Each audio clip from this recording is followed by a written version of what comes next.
The FAIS Act introduced market conduct legislation in South Africa. It regulates the financial services market and became effective in 2004, with the main objective to protect consumers in relation to financial services with regard to the regulated products. This chapter provides an overview of the FAIS Act, as well as the requirements and some key principles that will assist your understanding of the rest of the material.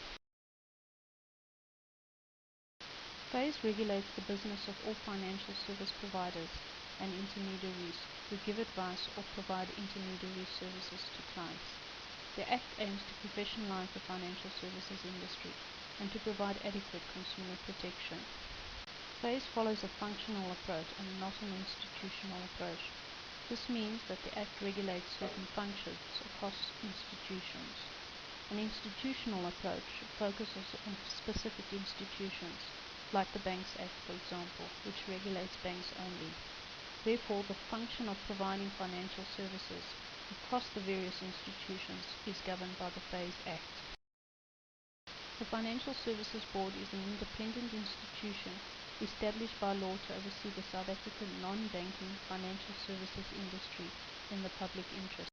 Financial service providers are the financial institutions, insurance companies or other entities that need to be authorized or licensed by the FSB to provide financial services covered by the Act. Key individuals are employed by the FSB and are responsible for the management and oversight of the FAIS-related business. Representatives are employed or mandated by the FSBs to provide financial services to clients. Compliance officers are employed by or contracted by FSBs to assist in ensuring that the FSB complies with all the requirements of the Act. The Ombudsman for Financial Services Providers resolves disputes between consumers and financial service providers and their representatives with regard to financial services. Each authorized FSP is licensed to provide financial services in relation to certain FAIS products. These products are grouped in product categories. FSPs may have various licenses in respect of different products falling in the main category, and these are called product subcategories. The classification of the categories and subcategories are important for the following reasons. FSP licenses are issued for specific product categories. Key individuals and representatives are approved and appointed to be operative within certain product categories and subcategories. Compliance officers are approved for certain product categories and subcategories, and the fit and proper requirements relate to product categories and subcategories. Here are the Category 1 and Category 4 subcategories.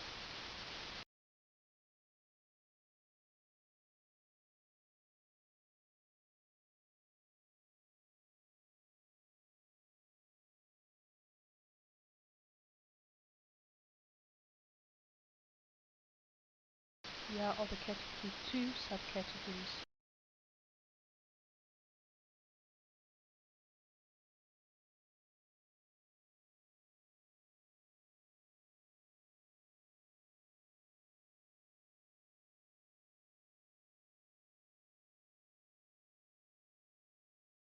The FAIS Registrar may publish codes of conduct. The purpose of the codes is to provide more detailed provisions regarding the rendering of financial services. These codes are part of the subordinate legislation and are binding on all FSPs, key individuals and representatives. Section 16 of the FAIS Act requires that the codes must contain provisions relating to making adequate disclosures, adequate record keeping, avoidance of fraudulent and misleading advertising, canvassing and marketing, proper safekeeping, separation and protection of funds and transaction documents of clients, where appropriate, suitable guarantees of professional indemnity or fidelity insurance cover, and mechanisms for adjustment of such guarantees or cover by the registrar in any particular case. The control or prohibition of incentives given or accepted by a provider, and any other matter which is necessary or expedient to be regulated in such code for the better achievement of the objects of the Act. The following codes have been published so far: General Code of Conduct for authorized financial service providers and representatives, specific code of conduct for authorized financial service providers and representatives conducting short-term deposit business, code of conduct for authorized financial service providers and representatives involved in forex investment business, notice on codes of conduct for administrative and discretionary FSPs. As and when required, the codes are amended through the publication of board notices in government gazettes. To provide a financial service means to give advice or provide an intermediary service, or give advice and provide an intermediary service. Sometimes a representative, key individual or FSP may only be authorized to give advice in respect of certain product categories or to provide an intermediary service without advice. It is vitally important for the examination that you thoroughly understand what advice is and what it isn't. Simplistically, advice is a recommendation, a guidance, or a proposal.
It is also very important that you know what an intermediary service is and what it isn't. Paying claims and collecting premiums are considered to be an intermediary service.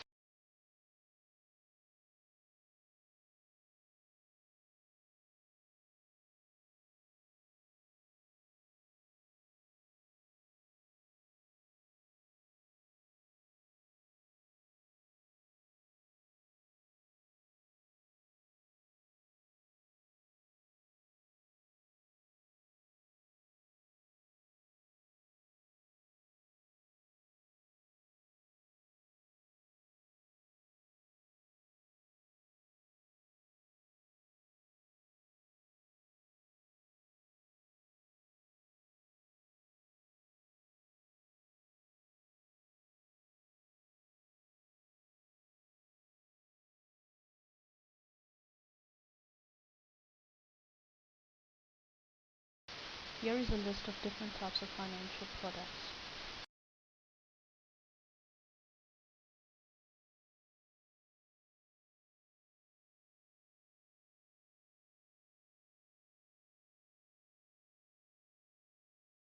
Summary of this chapter.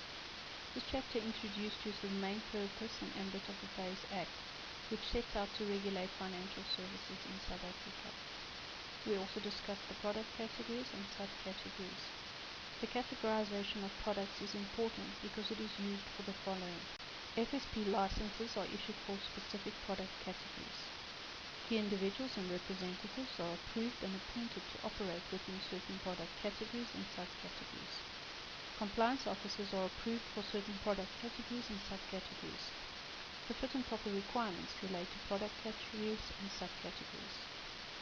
The FAIS Act makes provisions for codes of conduct. The codes give us the detailed provisions that prescribe what and how to do things. We also unpack the concept of financial service in this chapter. Two elements make up financial service: advice, intermediary services, or a combination of both. Only those financial products that are listed in the FAIS Act are subject to the Act.